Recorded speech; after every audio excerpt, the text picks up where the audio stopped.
Kita tunggu-tunggu sebetulnya ya, kasihan juga rekan-rekan, sekdes, juga rekan-rekan kaur keuangan ketika harus menyusun yang namanya caleg atau ya, ataupun, catatan atas laporan keuangan, ataupun di sini draft catatan atas laporan keuangan.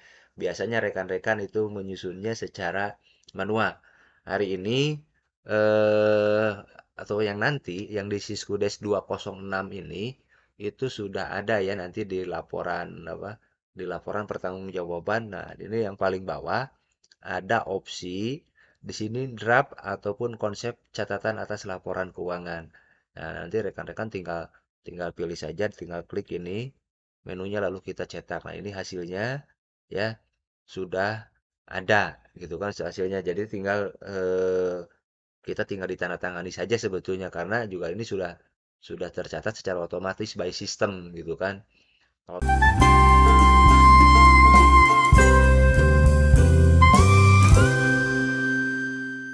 Bismillahirrahmanirrahim. Assalamualaikum warahmatullahi wabarakatuh. Ketemu lagi dengan Game Channel. Sudah lama tidak muncul dan tidak menyampaikan isu-isu hari ini. Kebetulan pada hari ini kita sudah mendapatkan isu baru terkait dengan penggunaan ataupun isu terkait dengan Siskudes ya. Siskudes untuk APBD tahun 2024 yang mana tidak lama lagi kemungkinan di bulan-bulan ini itu akan di-launching oleh Kementerian Dalam Negeri di Jakarta.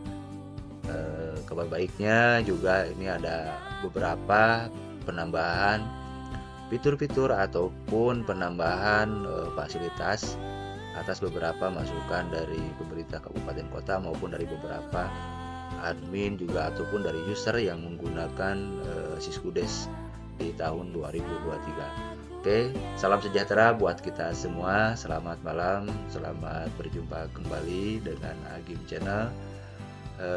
Kali ini Agim akan sedikit memberikan bocoran mungkin ataupun informasi terkait Siskudes yang akan di-launching pada bulan-bulan ini ataupun di bulan November ini yang mana nanti bisa digunakan oleh rekan-rekan admin ataupun user di desa untuk menginput APBD untuk tahun 2024. Ini berikut ada informasinya seperti ini. Ini ada beberapa fitur tambahan di sini. Ada penambahan persetujuan akses data pada saat tes koneksi database. Jadi nanti admin kabupaten ketika nanti mengetes koneksi ini juga apa ya? Secara otomatis ini adalah memberikan akses bagi Kemendagri ataupun BPKP dalam rangka hal pembinaan dan pengawasan. Kemudian berikutnya ada beberapa perbedaan ya untuk yang 206 ini ataupun Siskudes yang untuk tahun 2024 dari sisi tahapan SPP.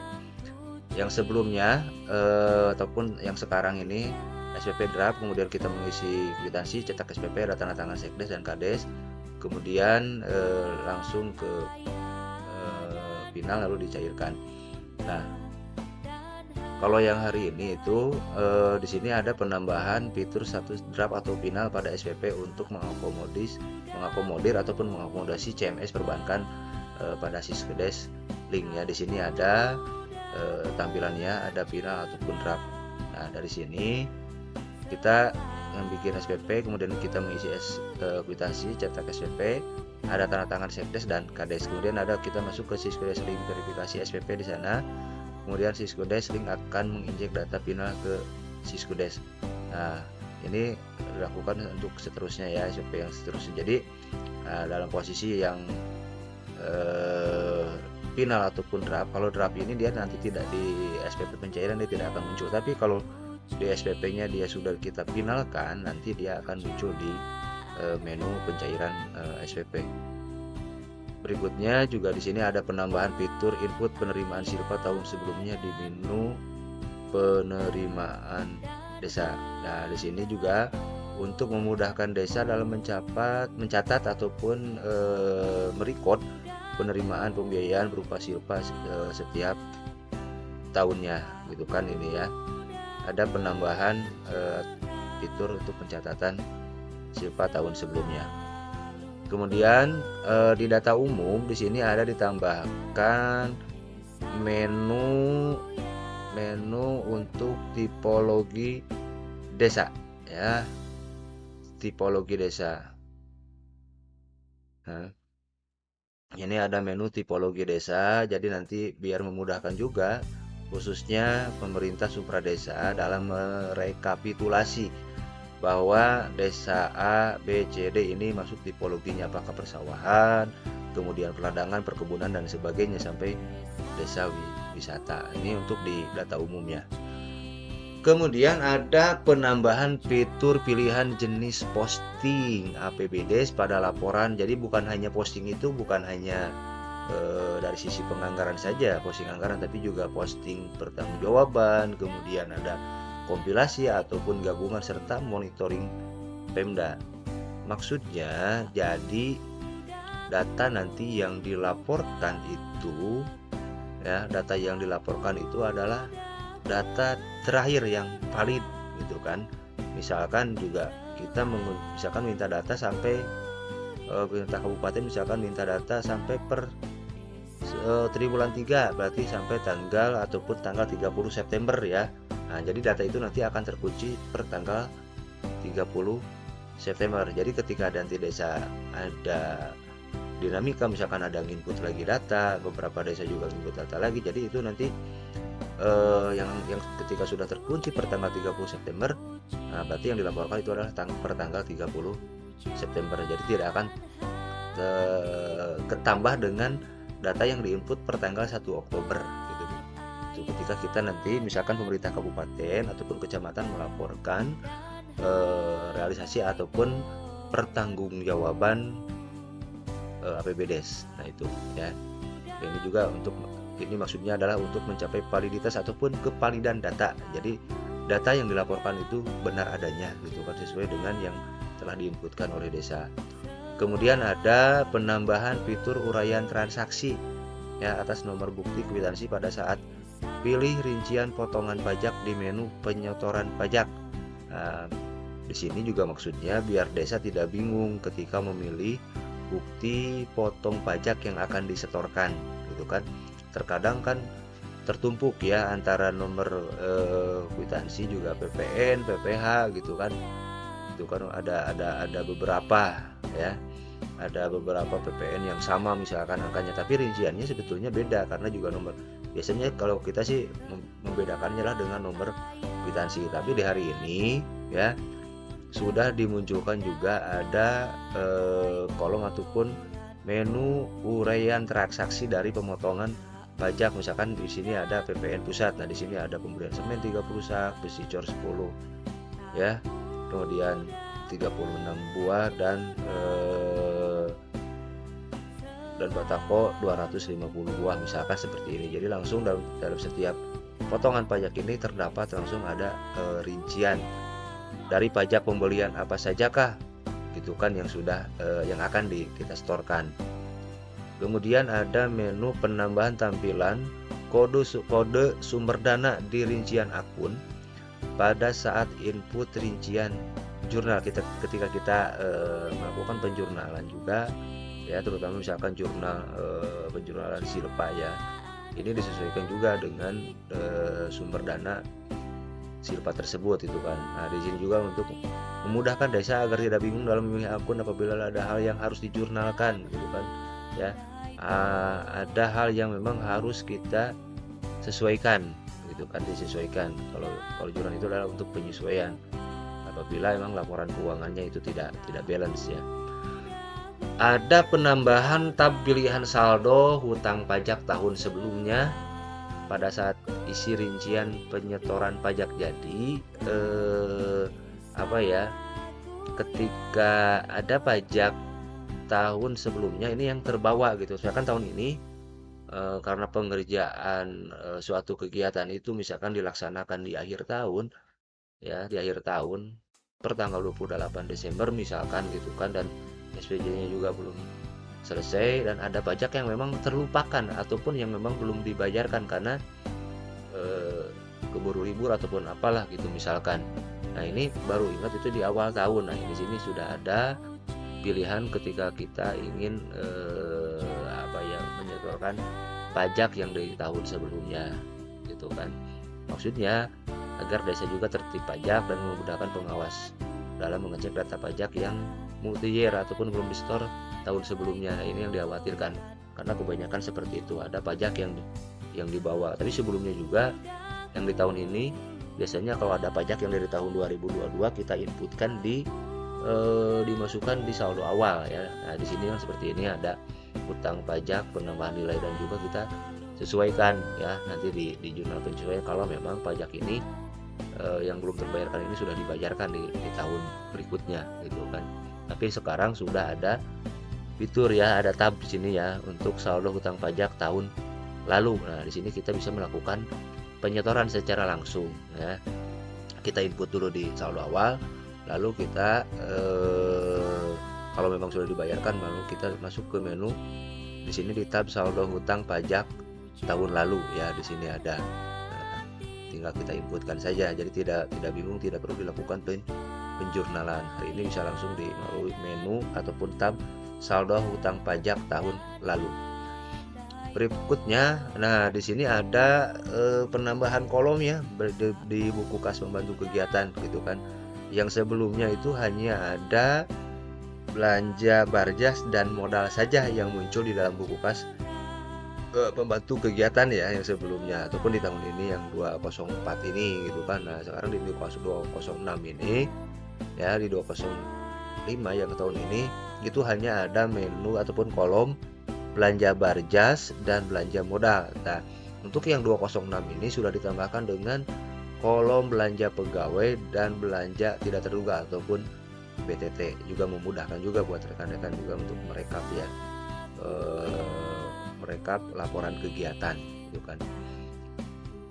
Nah, berikutnya ada penambahan laporan tagging ya. Sini ada penambahan laporan tagging di menu laporan pertanggungjawabannya. Jadi setiap kegiatan itu nanti kelihatan, oh ini taggingnya kemana. Misalkan ada di situ belanja pembelian susu. Nah, ini masuknya kemana? Ini untuk penurunan angka stunting taggingnya gitu kan.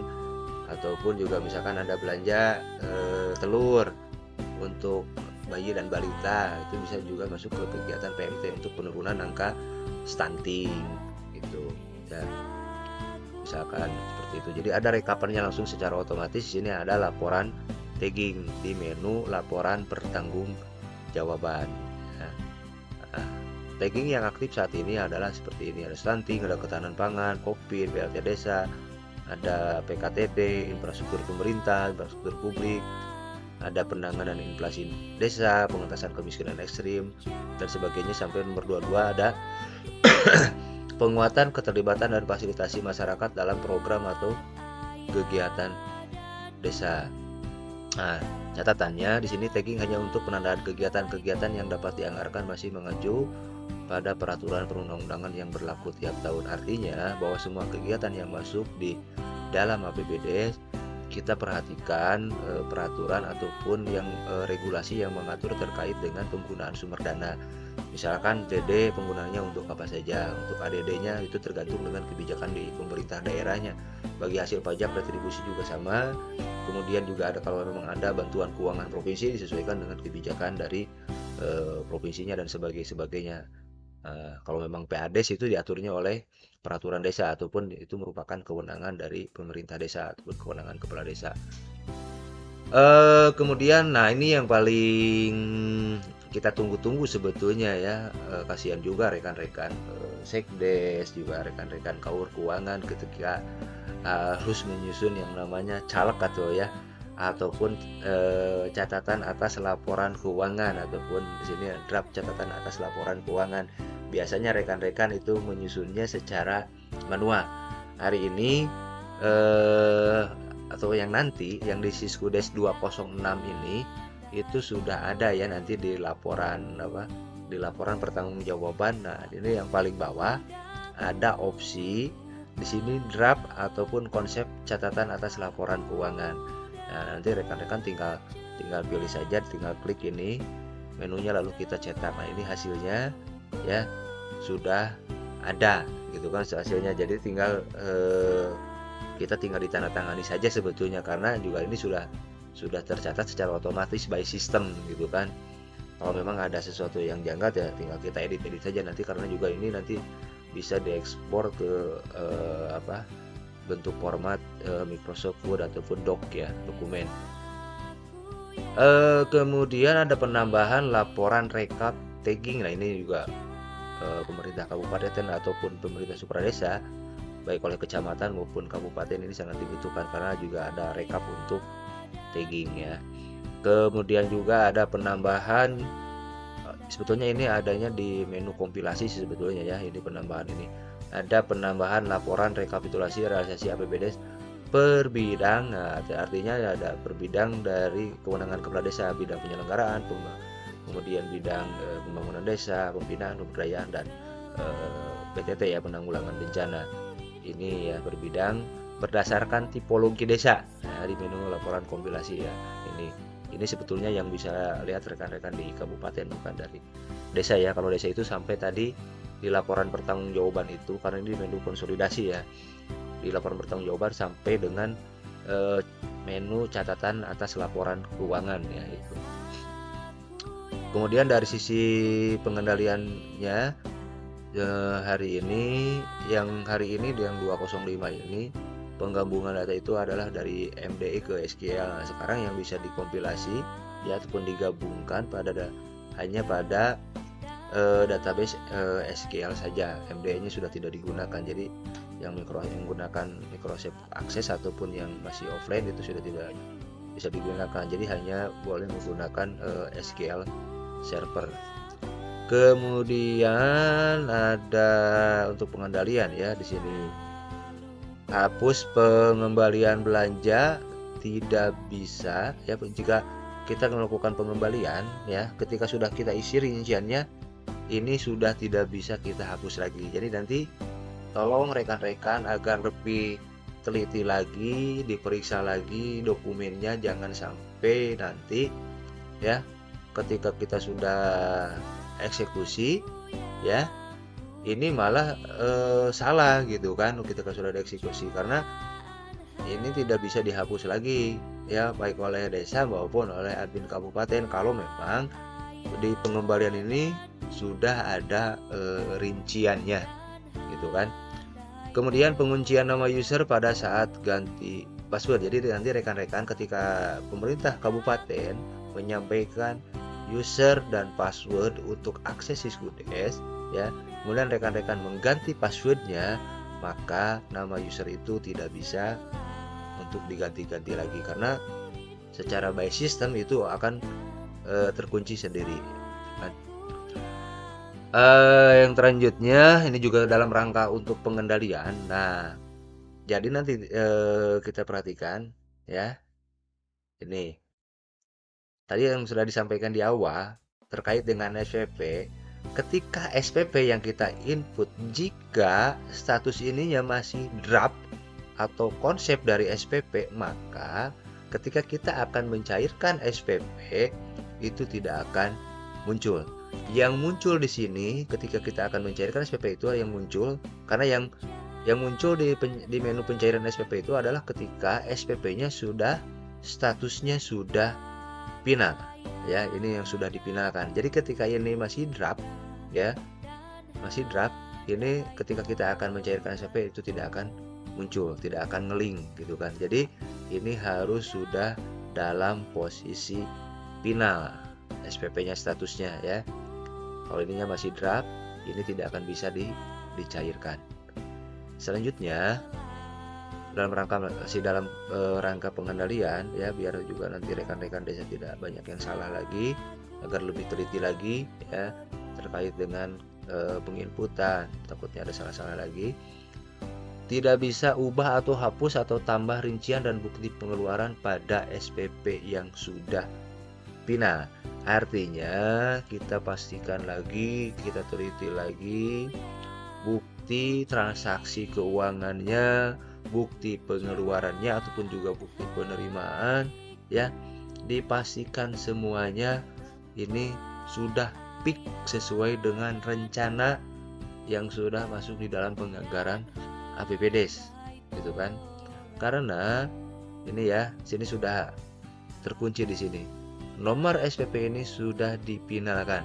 Jadi ketika kita sudah statusnya ini sudah final, ya, ini tidak bisa lagi kita untuk mengubah, menghapus ataupun menambah rincian dari dan bukti pengeluaran pada SPP yang sudah final. Jadi perhatikan ya, nanti ketika kita sudah akan menfinalkan sebuah SPP, ya, karena kalau kita salah, maka ini sudah tidak bisa lagi untuk kita melakukan pengubahan atau menghapus ataupun menambah rincian, ya, gitu. Dalam rangka pengendalian juga, nah, pada parameter output DD tidak bisa disimpan data apabila kode output tidak sinkron dengan kode kegiatannya. Gitu. Misalkan kegiatan pembangunan jalan, ya, jalan desa misalkan, ataupun jalan usaha tani, tapi outputnya unit itu tidak akan bisa, karena satuan ataupun output untuk jalan itu adalah meter, gitu kan. Ketika unit itu tidak bisa, nah itu nanti ini tidak akan bisa disimpan, jadi akan terkunci secara otomatis by system, itu tidak bisa kita save. Jadi nanti perhatikan, kalau kegiatannya misalkan peningkatan kapasitas, berarti outputnya adalah jumlah peserta yang mengikuti peningkatan kapasitas. Kemudian misalkan ada kegiatan rutilahu, berarti memang capaian outputnya adalah unit, ada berapa unit yang menerima rutilahu, gitu kan, seperti itu. Atau juga misalkan kegiatan bukan kegiatan, ya, kegiatan misalkan kegiatan adalah pemberian insentif untuk kader posyandu, ini berapa orang nanti yang dikasihnya, ataupun berapa bulan itu kan, orang bulan. Nah, berikutnya ini juga yang menjadi sesuatu yang riskan juga, terkadang ada desa-desa juga yang melakukan perubahan ataupun pergeseran anggaran bukan pada waktunya, gitu kan. Ini juga harus diperhatikan nanti ketika kita akan mengajukan posting itu, pastikan juga diperiksa kembali APBDes-nya, penginputan APBDes-nya, anggarannya, apakah sudah sesuai dengan sumber dananya. Jangan sampai ada kegiatan yang sumber dananya tercampur ataupun salah mengambil sumber dana, karena ketika ini nanti sudah diposting, ini secara by system si admin kabupaten sudah tidak perlu lagi melakukan penguncian secara manual, gitu kan. Di sini, jadi ketika sudah posting ini nanti otomatis, ya, ketika sudah posting berarti si anggaran itu langsung secara otomatis akan terkunci. Baik APBDes awal, Perkades sebelum perubahan, kemudian APBDes perubahan ataupun Perkades setelah perubahan. Ini akan secara otomatis terkunci kalau kita sudah melakukan ataupun mengajukan posting. Yang berikutnya, penyetoran pajak memperhitungkan saldo kas atau bank pertanggal SPP, pertanggal SSP, surat setoran pajak. Kalau kondisinya tidak ada di kas tunai maupun di kas banknya, ya, maka ini tidak bisa disimpan juga. Jadi secara otomatis kalau memang saldonya tidak ada, takutnya nanti kan juga kalau misalkan tidak seperti ini juga, ini merupakan beberapa masukan sih sebetulnya, karena terkadang sistem itu ketika dipaksa, ya, itu bisa dieksekusi juga, gitu, bisa distorkan pajaknya, padahal kondisi saldo baik tunai ataupun banknya juga itu misalkan kurang dari jumlah pajak yang harus distorkan. Jadi pada akhirnya nanti di laporan buku pajaknya itu kadang juga minus, gitu kan, ada dalam kurung, gitu ya, jadi minus itunya laporan setoran pajaknya. Berikutnya, ketika kita sudah menginput paket kegiatan, ya, paket kegiatan menginput, kemudian ada paket kegiatan yang salah, ini akan secara otomatis juga nanti menghapus data taggingnya. Jadi sudah tidak ada lagi yang namanya data-data sampah gitu di database Syskudes-nya. Sebetulnya ini ranahnya kepada lebih ke ranah admin dan pengembang dari Syskudes ya. Dari sisi pengendalian juga user admin kabupaten kota hanya bisa menambah atau ubah hapus parameter output kegiatan, kode kegiatan dan kode rekening. Ya, biasanya kan kita juga bisa berubah-ubah ya untuk redaksi dari kode rekening ya.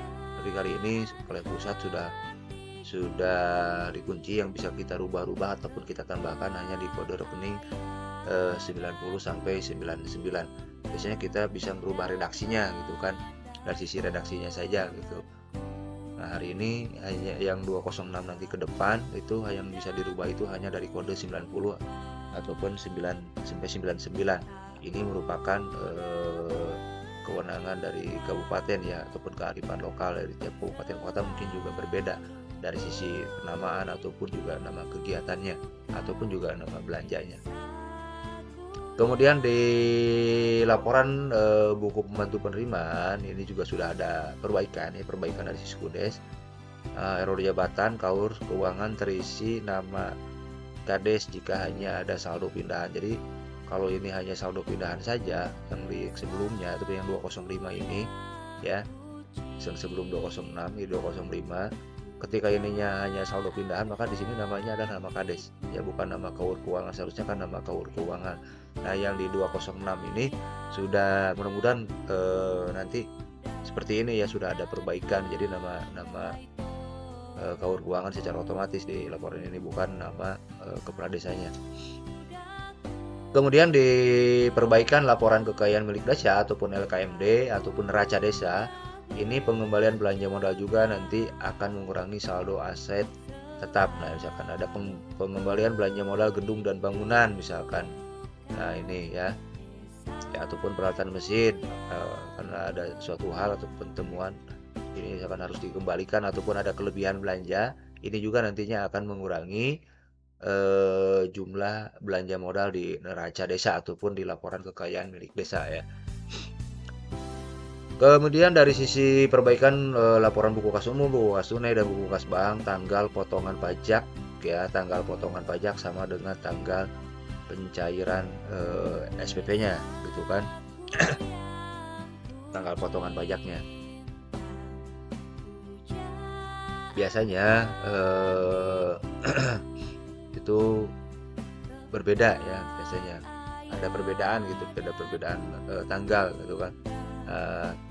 Kalau yang di 206 ini sudah langsung secara otomatis ya, sama dengan tanggal pencairan SPP-nya atau tanggal pencairan SPP misalkan tanggal 7 November hari ini ya, maka juga tanggal potongan pajak pun juga sama dengan tanggal SPP-nya.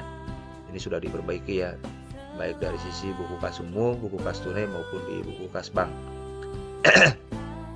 Kemudian perbaikan laporan buku kas pembantu pajak, buku pembantu pajak rekap, dan buku pembantu pajak per jenis untuk saldo pajak tahun lalu. Jadi ada yang saldo tahun lalu juga nanti muncul ya, hari ini sudah bisa yang 206 nanti ya, bisa diinput langsung ataupun bisa nanti laporannya muncul ya, jika memang ada pajak yang tahun lalu. Nah, di sini ada saldo hutang pajak tahun lalu ya. PPN berapa, PPh 21 berapa, 22 berapa, 23 berapa, kemudian THR-nya juga berapa, nanti secara otomatis dia akan muncul di laporan buku kas pembantu pajak, buku pembantu pajak rekap, buku pembantu pajak per jenis ya. Ini langsung ada ya. Kalau kemarin kan tidak muncul, dia hanya muncul di saldo awal dan di neraca desa gitu kan, ataupun di LKMD saja. Penghubungan data dari database yang akses sudah termasuk juga dengan data tagging. Kalau yang 205 data taggingnya dia tidak terbawa. Kemudian ada fitur ekspor impor data anggaran. Nah, ini juga sama, sudah dengan taggingnya. Kalau yang 205 ketika kita melakukan ekspor impor ya, baik dari SQL ya maupun dari MDE-nya, itu taggingnya dia tidak ikut ya. Seperti ada relasi antar tabel yang terputus gitu kan. Perubahan di pola bank atau tunai pada potongan SPP mengikuti jenis pencairannya. Jadi ada standarnya, perubahan standar Kalau kalau bank ya bank, nanti ya SPP-nya, kemudian kalau misalkan tunai tunai. Ini mengikuti jenis pencairannya, gitu Bang. Perubahan input data anggaran, semua kegiatan harus input paket kegiatan. Nah, tahun depan itu 206 ya, paket kegiatan itu harus diinput untuk sebuah kegiatan. Kalau yang 205 ke sana, yang sebelum-sebelumnya kita hanya menginput paket kegiatan itu hanyalah untuk kegiatan yang didanai oleh dana desa ataupun difasilitasi oleh dana desa. Kita input paket kegiatannya. Ya karena juga nanti kan untuk melihat capaian output dari penyerapan dana desa yang telah dianggarkan oleh pemerintah desa ataupun yang sudah diterimakan atau direalisasikan oleh pemerintah desa. Hari ini wajib hukumnya rekan-rekan ya operator ini untuk menginput paket kegiatan. Tapi jangan lupa juga rekan-rekan jangan sampai lupa untuk menginput selain data umum ya, data umum pasti harus diinput itu. Dari sisi perencanaan tolong diinput juga ya, nanti akan saling terkoneksi ya dari sisi menu perencanaan sampai pelaporan dan pertanggungjawaban. Dari mulai penginputan visi misi, kemudian RPJM, RKPD ya, nanti juga kan outputnya juga rekan-rekan biar gampang. Ada yang namanya RAK, rencana anggaran kas, ada yang namanya RKKD, rencana kerja kegiatan desa, kemudian ada juga DPA, dokumen pelaksanaan anggaran, kemudian ada DPAL dan sebagainya, termasuk juga rekan-rekan wajib juga nanti operator untuk menginput RAK desa ataupun rencana anggaran kas desa, karena ini juga menjadi salah satu indikator terkait dengan penilaian kinerja desa ya, kinerja desa yang nanti ributnya sih ada penambahan terkait dengan penganggaran dana desa. Kemudian juga ini juga sebetulnya ini adalah ranahnya admin kabupaten, ada perbaikan fitur kosongkan data pada pilihan kosongan data umum dan perencanaannya sudah termasuk hapus data paket dan taggingnya ya. Yang selanjutnya ada perubahan tool kunci data transaksi apabila hanya dipilih kecamatan dan desanya tidak ada yang dipilih. Ini sebetulnya ranah dari kabupaten ya, sebagai ataupun admin kabupaten maupun kecamatan, maka akan secara otomatis ini akan mengunci semua desa yang ada di kecamatan tersebut, itu kan.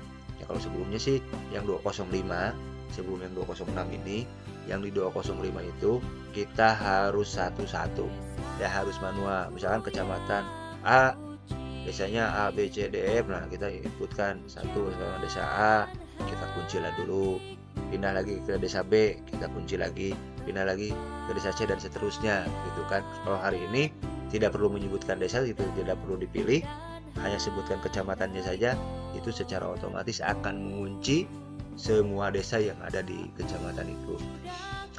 Kemudian ada perubahan input parameter bank. Ketika kita klik tambah maka otomatis kode rekening terisi 11102. Jadi yang ini ya, mana sih? Nah ini 11102 ini secara otomatis. Kalau sebelumnya juga sebetulnya ini sudah otomatis ya, itu otomatis. Nah ini nanti akan otomatis terisi by system. Berikutnya N ya. Itu saja mungkin rekan-rekan yang bisa disampaikan. Mudah-mudahan apa yang disampaikan ini juga memberikan informasi bagi rekan-rekan terkait dengan fitur Siskedes yang akan kita terima dan akan kita gunakan di tahun 2024. Mudah-mudahan juga ini apabila tidak ada halangan waktu lagi ya, mudah-mudahan di minggu kedua ataupun terlambatnya di minggu ketiga ini sudah didistribusikan dari Kementerian Dalam Negeri ke kabupaten, dan kabupaten secara langsung bisa mendistribusikan ke desa-desa dan desa-desa dalam waktu 1 bulan Desember. Mudah-mudahan bisa selesai untuk menginput anggaran untuk di tahun 2024. Itu saja mungkin yang bisa disampaikan. Terima kasih atas perhatiannya, dan juga jangan lupa ya, kalau memang konten ini sangat bermanfaat, silakan rekan-rekan untuk like, share ya, biar banyak orang yang tahu. Dan jangan lupa juga ya subscribe ya, biar channel ini bisa berkembang lagi gitu kan, bisa memberikan informasi terkait dengan penyelenggaraan pemerintahan desa.